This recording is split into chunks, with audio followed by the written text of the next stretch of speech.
What if I told you one of the most powerful cities in the ancient world burned for 9 straight days, and the emperor might have watched it like a stage play? Welcome to ancient Rome, 64 AD. A city filled with marble temples, crowded tenements, and bustling marketplaces. But behind the glorious architecture lurked a dangerous truth. Rome was a fire trap. When the flames finally came, they didn't just consume wood and stone. They burned through trust, sanity, and truth itself. At the center of it all was Emperor Nero, one of history's most infamous rulers. Some say he wept for the city, others say he lit the match. This is not just a story about fire, it's about suspicion, spectacle, and a ruler who turned disaster into dictatorship. Rome before the flames. By the mid-1st century AD, Rome was the epicenter of an empire that stretched across continents. It housed more than 1 million people, a marvel in the ancient world. But it was also a city of contradictions. Elegant marble structures stood beside flammable wooden apartment blocks, and prosperity mingled with poverty.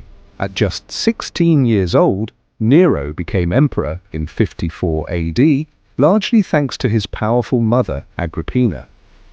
Initially guided by wise advisors like Seneca, Nero's early reign was surprisingly progressive. But it wasn't long before paranoia, narcissism, and bloodlust took over. He fancied himself an artist, a poet, and a performer, not a politician. And he detested the limitations of traditional Roman order.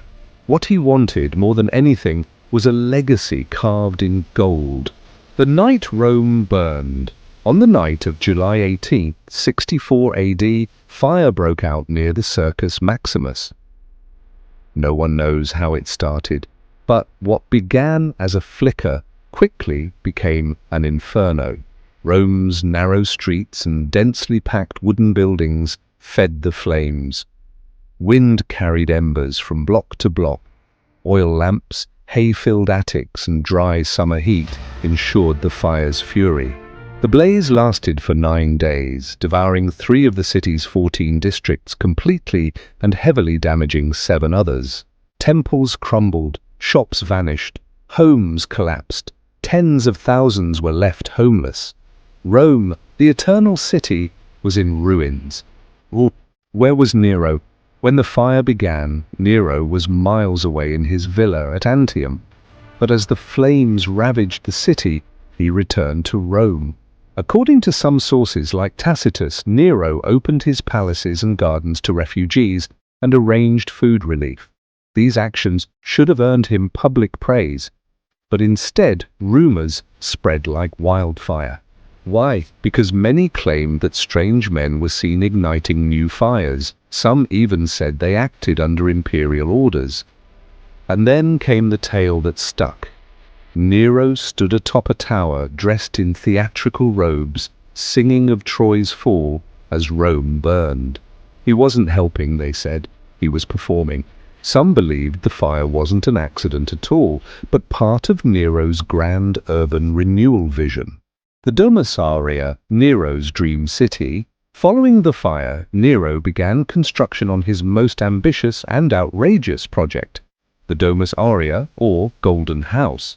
Built on land cleared by the fire, the palace spanned over 300 acres. It featured revolving dining rooms, artificial lakes, towering statues, and gold-leafed ceilings. To many Romans, it confirmed their worst fears. Nero had used the fire as an excuse to bulldoze the old Rome and build his fantasy city. Whether or not he started the fire, he certainly benefited from it. Nero's scapegoats. As whispers turned into accusations, Nero realized his popularity was slipping. He needed someone to blame, and fast. He found his scapegoat in a growing mysterious religious sect, the Christians. At the time, Christians were viewed with suspicion. They rejected Roman gods, worshipped a crucified man, and held secret meetings. Rumors painted them as cannibals and conspirators. Nero declared that the Christians were behind the fire. The crackdown was immediate and horrific. Nero's brutality on display. What followed? was one of the earliest and most savage persecutions of Christians in Roman history.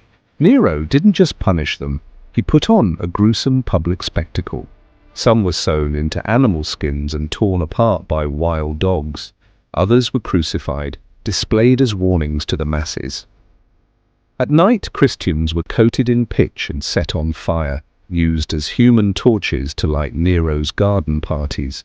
Imagine a city reeling from tragedy, and the emperor throwing fire-lit executions as entertainment. This wasn't justice, it was theater, it was terror, and it was Nero's most infamous legacy. An emperor obsessed with image. Nero saw himself not as a ruler, but as a performer. He sang, acted, and played the lyre before live audiences, some of whom were forced to attend under threat. He staged massive festivals where he was the main act. He even entered competitions in Greece and demanded victory in every event, sometimes acting in plays where he portrayed pregnant women or dying gods. The line between emperor and entertainer vanished, and the more he craved applause, the more he descended into cruelty.